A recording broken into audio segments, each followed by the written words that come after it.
Bonjour à tous et merci d'être là avec nous ce matin. Je suis très heureuse de présenter la première édition de notre Observatoire des métropoles avec mes camarades.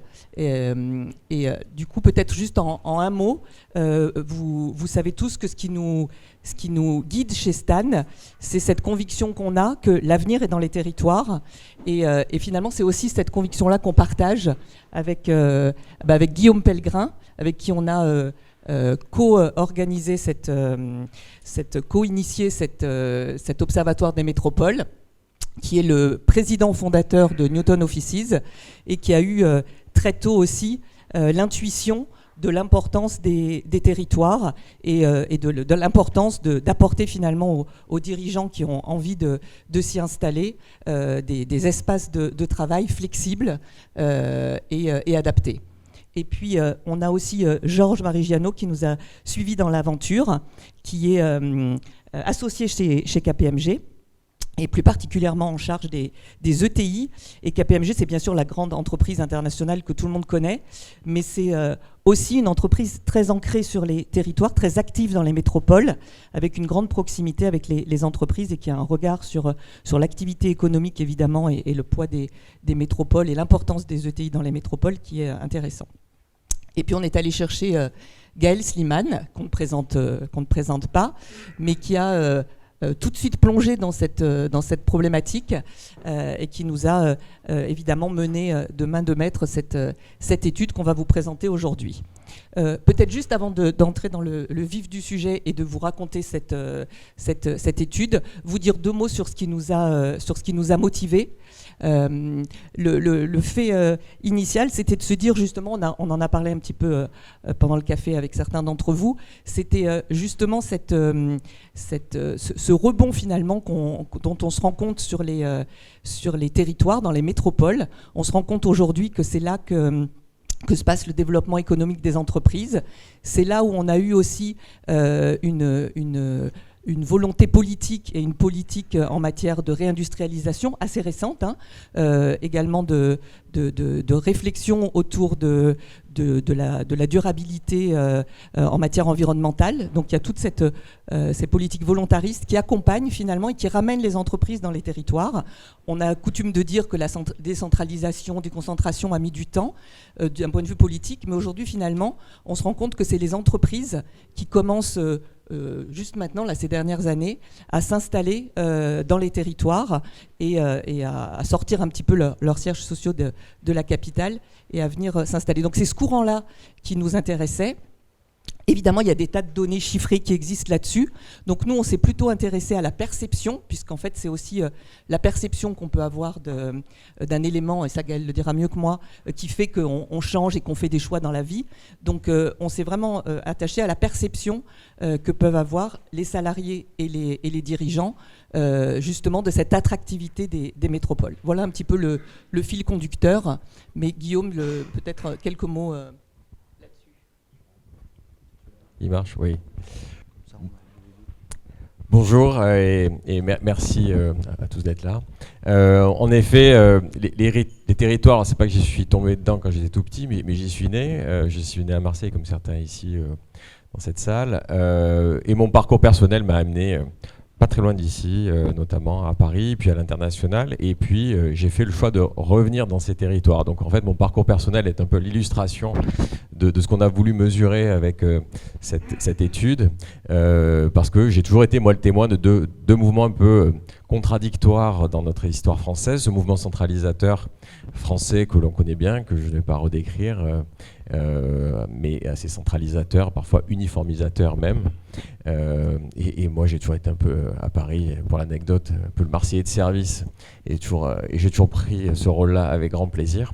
Et en même temps, en étant revenu vivre et entreprendre à Marseille, je suis le témoin depuis une dizaine d'années de ce renouveau, de ce regain d'intérêt, de cette redécouverte de ces territoires. Et on en a même fait avec Newton Offices, notre raison d'être. On accompagne le déploiement de l'économie dans les villes et les territoires en permettant à ces entreprises et du coup à ces salariés de venir choisir un territoire pour s'y installer avec leur famille, y créer de l'emploi, y vivre, éduquer leurs enfants, s'y développer, etc. Et donc, ça fait des années qu'on essaie de mesurer et d'essayer d'approcher ce mouvement, de le quantifier. Et je suis ravi aujourd'hui d'être avec vous et d'avoir Gaël pour nous présenter cette étude de perception. Merci beaucoup. Du coup, le suspense est insoutenable, donc Gaël, c'est à toi. Qui va gagner? Avant de vous le dire, avant de vous dire qui seront les grands vainqueurs, je vous dis juste un petit mot. Depuis maintenant 10 ans que nous avons créé Odoxa avec mes associés, on travaille beaucoup sur les problématiques économiques. On a un certain nombre de baromètres, d'études, et je dois dire que c'est la première fois qu'on nous sollicite. Puis avant, j'avais passé une vingtaine d'années presque à BVA, donc on en avait fait des études. Et c'est la première fois, à ma connaissance, qu'est mise en place ce type d'études d'attractivité des métropoles, mesurant les perceptions des acteurs concernés, en l'occurrence des salariés et des chefs d'entreprise. Donc bravo, parce que ça nous a permis de réaliser une innovation, je crois, très intéressante. Alors, comment a-t-on procédé? D'abord, un mot de la méthodologie de l'enquête. On est bien sur une enquête miroir qui permet d'appréhender sur des échantillons solides perception des chefs d'entreprise. On a interrogé un échantillon d'un peu plus de 300 chefs d'entreprise, ce qui est important pour des études en entreprise, en étant évidemment représentatif de chacune des strates ou des types d'entreprises, et surtout, in fine, en ayant des résultats qui soient bien représentatifs aussi, ça c'est important pour les enquêtes entreprises, du nombre de salariés de ces entreprises. Parce que vous le savez, il y a très peu statistiquement de grandes entreprises, mais elles pèsent quand même un point important en termes de nombre de salariés. Et puis on a un échantillon de salariés, d'un peu plus d'1 millier, 1085 salariés, et tout ce beau monde a été interrogé assez récemment, puisque c'est à l'automne dernier que nous les avons interrogés, tout au long du mois de septembre. Donc le temps du traitement et de l'analyse, vous avez des résultats qui sont tout chauds, si j'ose dire. Alors, un premier chapitre qu'on va faire ensemble, et puis je vous invite, je ne sais pas si le micro saute un peu, vous me faites signe. Je vais peut-être prendre l'autre pour voir.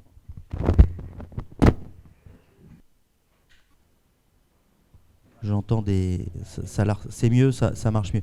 Ce que je vous propose, c'est de balayer ensemble les grands chapitres de l'étude, et après quelques slides de présentation, qu'on ait un petit mot de réaction. Alors d'abord, le palmarès des métropoles les plus attractives.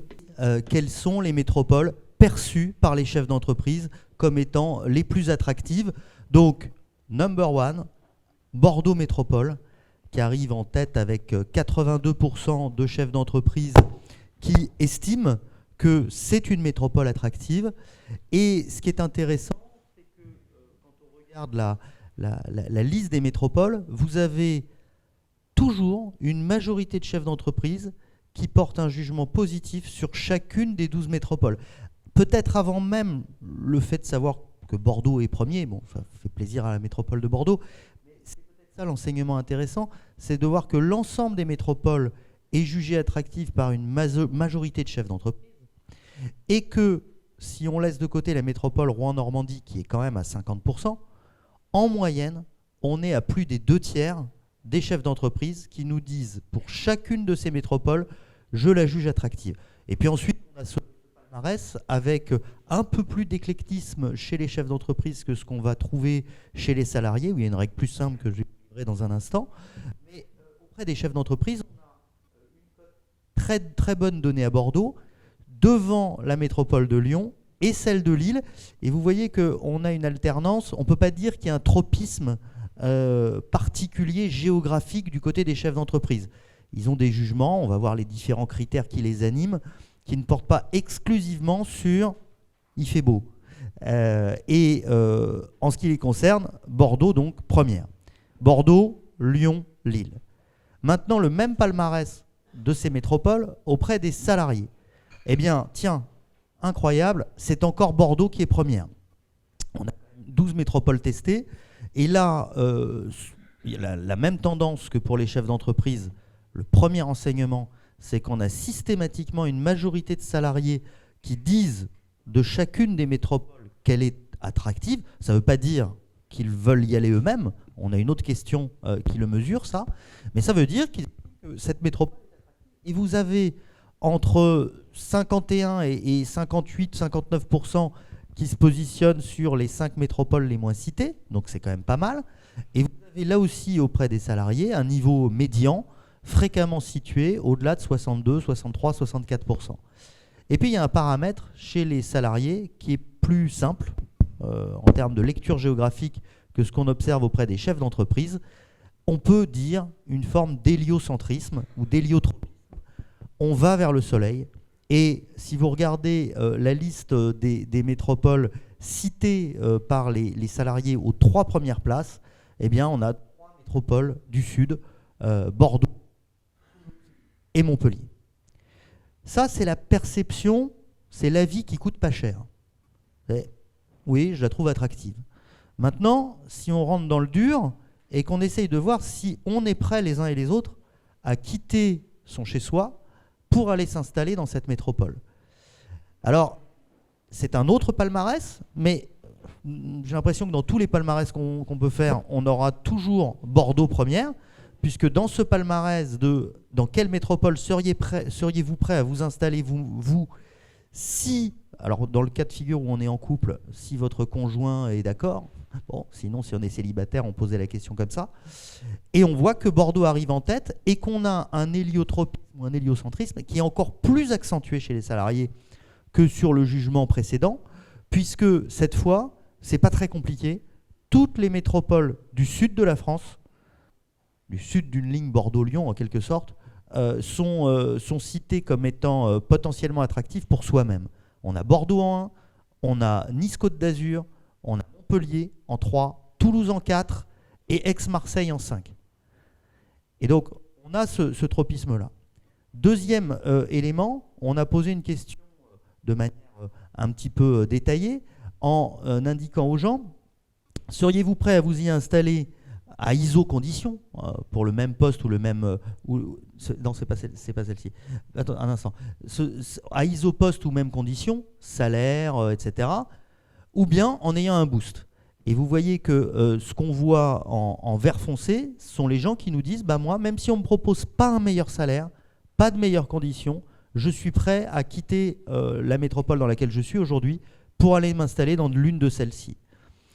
Ça fait quelque chose d'intéressant, c'est que quand on regarde, quand on fait le total, on a les 3/4 des salariés français, et ça c'est un enseignement, je crois, inédit, hein, on n'avait jamais vu mesurer ça comme ça, les 3/4 des salariés français se disent prêts à quitter la métropole dans laquelle ils sont aujourd'hui pour aller s'installer dans l'une des 12 métropoles que nous avons testées.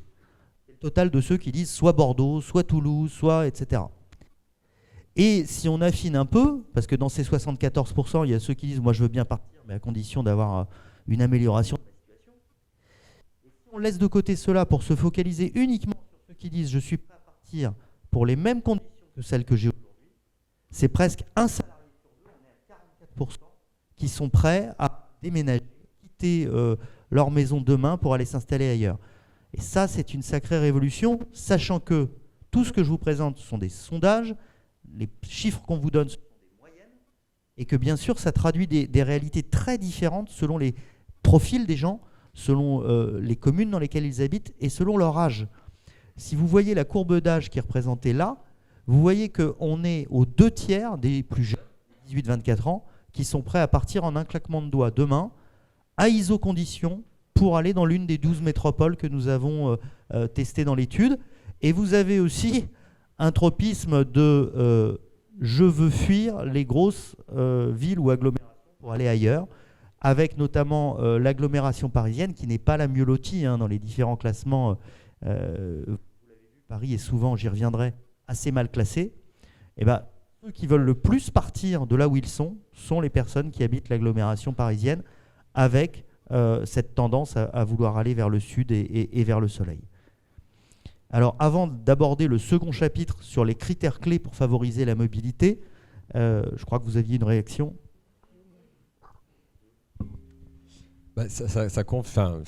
Moi, j'ai été frappé par l'ampleur des chiffres, 3/4, et puis surtout ce 44% à condition équivalente.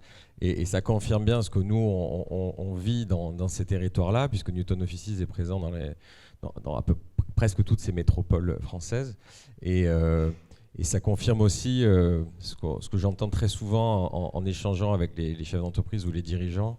On a même fait un podcast sur ça qui s'appelle Extramuros, et on voit souvent cette réflexion-là, dans un sens où d'abord la direction se dit tiens, on a un sujet, on n'arrive plus à se développer à Paris ou dans tel endroit, on doit bouger, et dans un deuxième temps, on va consulter les salariés, et c'est là où on fait ce sondage interne aussi, et on choisit un territoire pour une raison alors, qu'on va voir tout à l'heure, que je ne dévoile pas maintenant, mais je suis frappé par l'ampleur de ces chiffres. Alors maintenant, le pourquoi. Quels sont les freins, les leviers, quels sont les critères clés qui favorisent la mobilité? Et puis on vous proposera un focus sur une dimension importante pour les chefs d'entreprise, clé même, qui est la perception du dynamisme économique des métropoles. D'abord, quels sont les critères qui font bouger, qui incitent à la mobilité? Quand on interroge les salariés et qu'on leur demande quels sont les 3 critères qui compteraient le plus pour vous si vous deviez vous installer dans une métropole, on comprend mieux l'appel du Sud qu'on a un petit peu enregistré précédemment. Parce que dans ces critères clés, le numéro 1, c'est la qualité de vie. La qualité de vie, c'est-à-dire la sécurité, la propreté, l'offre de services, les loisirs qui existent, etc., dans cet environnement-là. Ça sort à 78% de citations. Ils pouvaient citer 3 critères, les personnes interrogées, elles pouvaient citer 3 critères. Et donc, qualité de vie numéro 1. Deuxième critère, et là, c'est là qu'on sent sans doute ce tropisme vers le sud, l'environnement et la situation géographique. Et dans environnement et situation géographique, on a le climat, la proximité de la nature ou de la mer, la qualité des espaces verts, la pollution ou encore la politique environnementale qui est conduite. Ensuite, on a l'immobilier, mais alors par immobilier, on n'est pas que sur le prix des logements. C'est aussi le fait qu'on puisse en avoir de disponibles, qu'on puisse parvenir à se loger à peu près correctement, et puis que ce soit pour les salariés ou d'ailleurs la disponibilité de locaux pour les entreprises.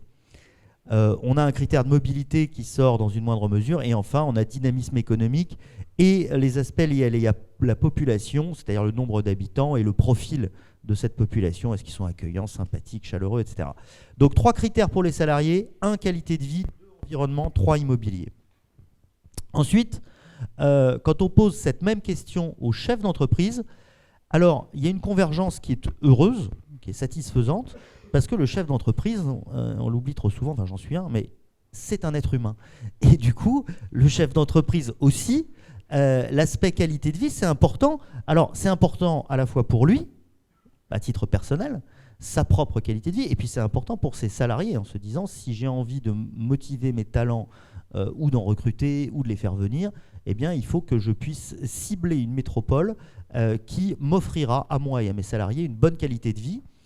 On a l'environnement et la situation géographique qui sort pas loin, donc 60% sur qualité de vie, vous avez vu, j'en laisse un exprès de côté, 57% pour l'environnement et la situation géographique, et on est sur des hiérarchies qui se ressemblent assez avec ce que nous disent les salariés, à une exception près, c'est l'hyper important, la prééminence même du dynamisme économique de la métropole pour les chefs d'entreprise, puisque c'est quasiment, on est dans les marges d'erreur statistiques, comme on dit, 59%, 60%, on est quasiment à égalité avec l'aspect qualité de vie. Mais ce que je retiens avant de revenir sur le volet dynamisme économique, c'est quand même cette convergence de vue sur les critères clés.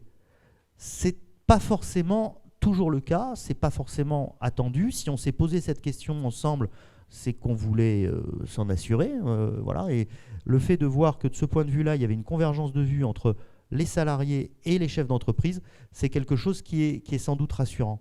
Alors, vous l'avez vu, le dynamisme économique, c'est très important pour les chefs d'entreprise, mais ça n'est pas tout. On a vu qu'il y avait les aspects de qualité de vie et d'environnement, de situation géographique qui jouaient beaucoup. C'est pour ça que finalement, la métropole que les chefs d'entreprise perçoivent comme étant la plus dynamique sur le plan économique, c'est ici, c'est la métropole du Grand Paris. Et pourtant, ça ne vous a pas échappé dans les classements, y compris auprès des chefs d'entreprise, Paris n'est pas en pôle position. Parce que sur les autres dimensions, que ce soit auprès des chefs d'entreprise ou auprès des salariés, le compte n'y est pas, notamment en termes de qualité de vie ou d'environnement. Lyon s'en sort bien parce qu'elle est bien classée par les chefs d'entreprise, parce qu'elle est à la fois perçue comme dynamique sur le plan économique et comme meilleure que Paris sur les autres éléments liés à la qualité de vie ou à l'environnement notamment. Et puis ensuite, on a Bordeaux, Lille et Aix-Marseille qui se situent à des niveaux assez proches. Mais finalement, c'est quoi le dynamisme économique ? Parce que chacun peut mettre derrière ça la définition, ce qu'il veut en termes de définition. Et donc, on a testé un certain nombre de dimensions pour voir ce qui primait chez les chefs d'entreprise. Et c'est plutôt une surprise à ce niveau-là. Si on l'a testé, c'est qu'on savait que ça sortirait, mais peut-être pas premier et comme ça. C'est finalement l'humain qui est clé dans le dynamisme économique perçu d'une métropole. C'est pas tellement ce qu'on nous dit souvent et qui est important quand même, mais sur l'aspect fiscalité, capacité de la métropole à proposer des incitations sexy pour les entreprises. Ça, bien sûr, ça compte. Vous voyez, c'est en deuxième rideau, cité par 41% des chefs d'entreprise interrogés. Pouvoir d'achat des habitants aussi, les performances économiques. Tout ça, ça compte. Mais ça compte finalement bien moins que l'aspect humain avec les talents qu'ils vont trouver sur place, le bassin d'emploi, la facilité à recruter. C'est le critère numéro 1 en termes de dynamisme économique perçu par les chefs d'entreprise. Et ça, je crois que c'était intéressant de pouvoir le relever. Alors, avant de rentrer maintenant dans un classement sur les filières économiques, un petit temps de retour de Katia. Effectivement, peut-être comme tu l'as dit, le critère de la qualité de vie, elle était assez spontanément, on aurait pu se dire que pour les salariés, c'était évident. Mais la surprise, c'est effectivement le fait que ce soit aussi le critère numéro 1 pour les dirigeants. Alors, surprise ou pas, parce qu'effectivement, sur le terrain, on se rend compte de ce sujet-là. Le dirigeant, il est, comme le disait Guillaume, il est aussi un humain qui va vivre sur un territoire, mais on s'en rend compte aussi dans l'investissement que font les entreprises sur le territoire. C'est-à-dire que l'entreprise est vraiment partie prenante même de la construction de cette qualité de vie, ce que tu appelais l'ESG territorial. Et du coup, il y a presque un cliquet supplémentaire qui est aujourd'hui la responsabilité territoriale de l'entreprise. Le chef d'entreprise, il a bien conscience qu'il est partie prenante de l'écosystème, du territoire, de la métropole dans lequel il est installé, et qu'il est aussi acteur de cette qualité de vie. Donc elle est évidemment importante pour lui, c'est un critère, mais il est capable d'investir dans ce qui peut être du sport, de la culture, des enjeux sociétaux, etc. Voilà, donc il est vraiment engagé, impliqué et partie prenante. Donc ça, c'est le premier point. Et ce qui était intéressant, parce qu'on veut aussi que cet observatoire qui s'inscrit dans la durée, ce soit un outil de dialogue avec les parties prenantes, avec les acteurs politiques, avec les acteurs économiques. Et quand on voit effectivement que le critère humain dont parle Gaël est le plus important, il y a aussi derrière le critère humain la formation. C'est-à-dire que bien sûr, toutes les entreprises autour de la table ont des difficultés à recruter dans toutes les métropoles de France. Mais finalement, qu'est-ce que ça dit ? Ça dit aussi qu'avec les métropoles dans lesquelles on est installé, on peut avoir cette discussion pour finalement attirer les écoles ou installer les écoles qui sont nécessaires à une dynamique d'entreprise. C'est-à-dire que si je veux attirer des entreprises, il faut, moi, dans une métropole, que j'attire aussi les structures de formation, écoles nécessaires dans tous les secteurs d'activité, pour que les entreprises viennent s'installer. C'est ça aussi où finalement on commence à dessiner des outils de dialogue. C'est ça ce qu'on veut faire avec cet observatoire, c'est pas faire une étude et puis on veut vraiment l'inscrire dans la durée et l'inscrire dans l'échange avec les parties prenantes. Donc évidemment, ces outils ces pistes que tu nous apportes, elles sont évidemment intéressantes pour nous. Deux compléments rapides de mon côté. Le premier, c'est que c'est pas un vœu pieux quand on voit que certains décident de quitter, ou disent vouloir quitter l'Île-de-France. On a quand même eu du coup certains qui ont fait l'expérience forcée avec les confinements de s'éloigner de Paris. Et tout ça a été accompagné d'une révolution technologique, les visios, quand tout fonctionne, et du coup un essor du télétravail. Et en fait, tout ça aussi a fait que ça s'est certains verrous ont sauté, et donc c'est pas juste des déclarations d'intention, c'est une réalité. Ces familles bougent dans les territoires. Voilà, donc c'est pour ça que je suis frappé par l'ampleur des chiffres, parce que c'est pas juste Paris, on en a marre, et un jour on bougera et en fait on le fait jamais. C'est une réalité et ça s'est accéléré, je trouve, et on le mesure,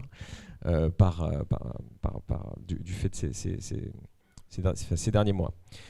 Deuxième chose, rapide également, c'est que quand j'interroge moi une cinquantaine de chefs d'entreprise récemment, et surtout, on voit 2 cas de figure. On voit ceux qui sont nés dans les territoires et qui sont en fait nés grâce aux atouts du territoire qui étaient déjà là, et donc ils se développent dans leur filière d'excellence, on va y venir. Et après, il y a ceux qui décident de quitter la capitale, en tout cas la capitale économique, pour choisir un territoire. Et là, c'est d'abord une initiative en général du dirigeant qui se dit, en fait, on a plusieurs problèmes. On n'arrive plus vraiment à se loger à titre perso, on n'arrive plus à se loger à titre pro, les loyers sont trop chers, et puis certaines sociétés ont des croissances telles qu'elles n'arrivent même plus à recruter. Et quand du coup on voit que le critère humain, en fait le critère économique est en fait un critère humain, c'est le sujet des talents. Où est-ce que je vais pouvoir trouver les talents qui vont permettre à ma société de continuer cette croissance folle qui a pu démarrer ici en Ile-de-France? Ça ne veut pas dire qu'on la quitte totalement d'ailleurs. Et on va pouvoir en revanche trouver un relais de croissance dans des villes où il fait bon vivre, où on va pouvoir du coup se loger à titre perso avec sa famille, trouver des écoles pour les enfants, trouver des écoles pour recruter et être certain qu'il y a bien un bassin d'emploi où dès l'instant où je vais avoir de la croissance, je vais pouvoir recruter à la sortie d'école ou dans les sociétés qui sont déjà là. Et je vais pouvoir aller dans un territoire où on a des filières économiques qui peuvent être utiles pour moi parce que être dans mon écosystème ou correspondre à mes besoins. Et donc on a choisi de serrer un certain nombre de filières économiques et de mesurer l'attractivité de nos 12 métropoles sur des segments bien précis. Par exemple, le domaine santé et bien-être, on a essayé de voir quelles étaient les métropoles les plus attractives sur la douzaine de grandes métropoles. Au moment où on a réfléchi ensemble sur le questionnaire, on s'était même posé la question, à cause de ce qui va suivre, de virer Paris, en se disant comme c'est énorme. On se souvient quand on était petit de nos cours sur Paris et le désert français, ouvrage d'après-guerre, qui nous expliquait que finalement, tout Paris drainait un petit peu, comme une araignée qui tisse sa toile, toutes les forces vives de tous les territoires. On a laissé Paris. Alors sachez que sur les 4 dimensions qu'on a testées, les 4 grandes filières, 3 fois sur 4, Paris est cité comme la métropole la plus dynamique, la meilleure dans ce domaine. Que tout à l'heure, c'était celle que les chefs d'entreprise voyaient comme étant la plus dynamique sur le plan économique au niveau global. Et je rappelle, parce qu'on l'a passé rapidement, le rang de Paris auprès des chefs d'entreprise, 10e sur les 12 métropoles en termes d'attractivité globale. C'est-à-dire que Paris est littéralement plombé par les éléments liés à la qualité de vie perçue ou réelle, liés à l'environnement, qui font qu'on a beau se dire c'est la métropole la plus attractive, la plus dynamique, la plus forte sur telle et telle dimension. À la fin, j'ai pas très envie d'aller dans cette métropole. Et si je peux partir de cette métropole pour aller dans une autre, je pars en courant. J'exagère un petit peu, mais c'est l'idée. Alors, au-delà de Paris, on a d'autres métropoles qui parviennent à exister. On a, surprise, encore une fois, Bordeaux sur l'aspect donc santé et bien-être. Et puis, Nice-Côte d'Azur et Aix-Marseille.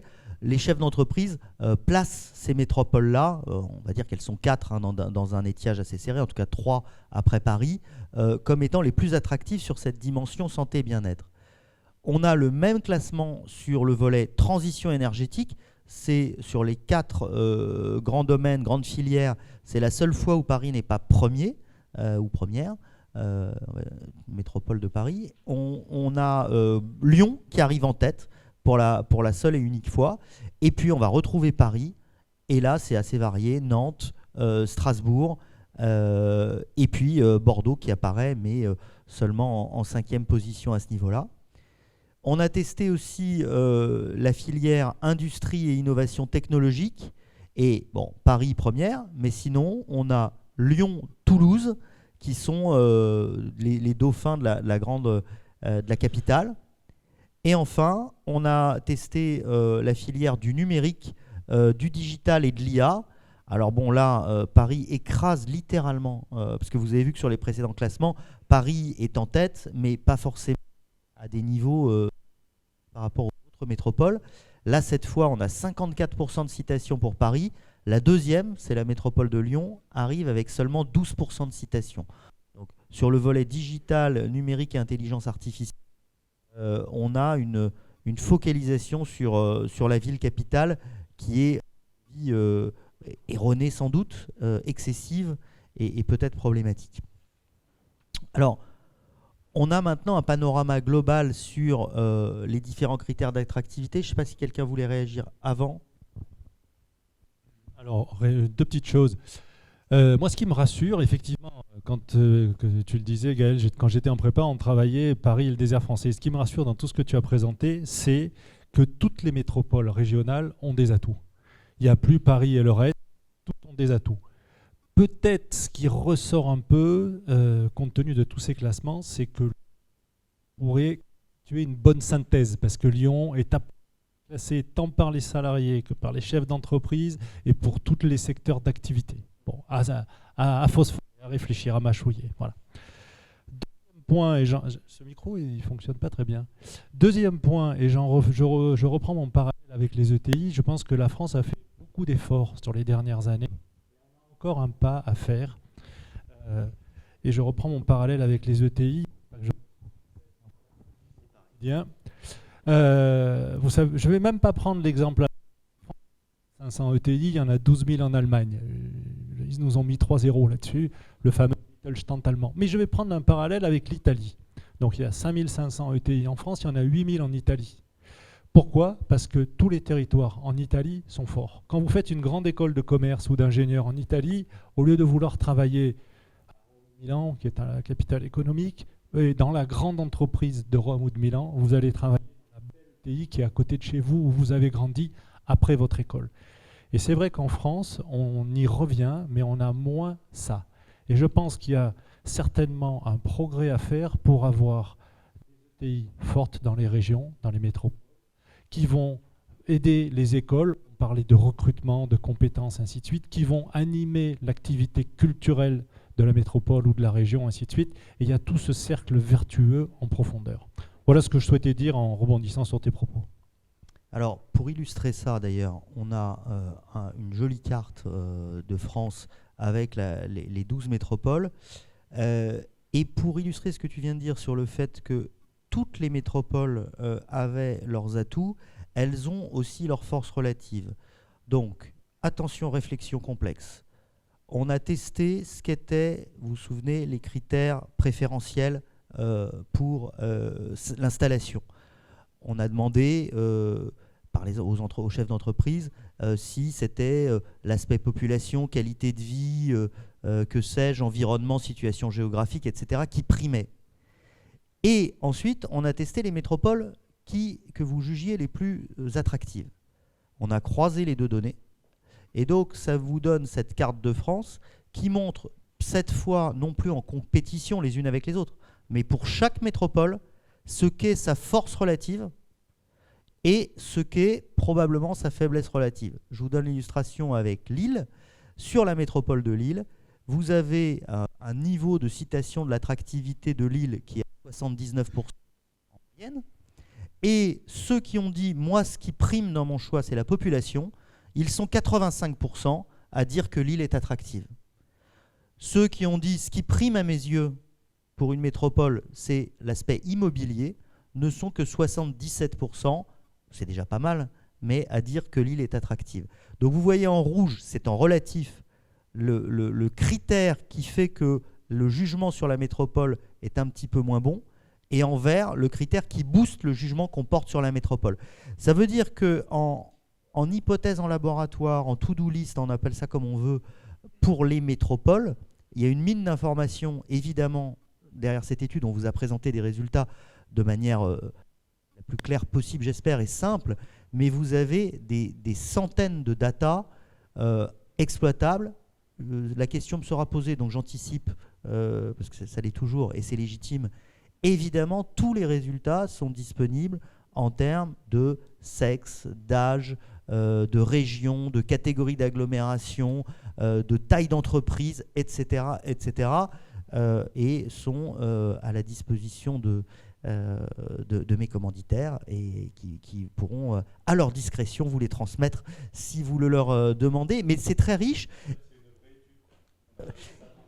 Alors, vous n'avez pas fait ça dans votre coin en gribouillant des chiffres sur un PowerPoint, mais non, ce que ça veut dire surtout, c'est qu'au-delà de ces quelques données qui vous sont présentées ce matin, il y a de quoi, notamment pour les métropoles, se dire, bon ok, quelle est ma zone de force, quelle est ma zone de faiblesse? Est-ce que je cultive ma force pour essayer de faire venir des talents en disant, on présuppose déjà que je suis assez fort en immobilier ou en que sais-je, j'insiste là-dessus, ou est-ce qu'au contraire, j'essaye de lutter contre mes faiblesses? Ça, c'est leur choix, leur réflexion. Mais cette info, elle existe et elle est intéressante parce que vous voyez que pour certaines métropoles, l'écart est juste assez stratosphérique. Vous voyez, Rennes, par exemple, l'écart est de 14 points sur la note d'attractivité de Rennes, selon que l'on compte avant tout sur la mobilité, comme critère d'attractivité d'une métropole, ou sur l'aspect populationnel. Donc c'est quelque chose à méditer probablement.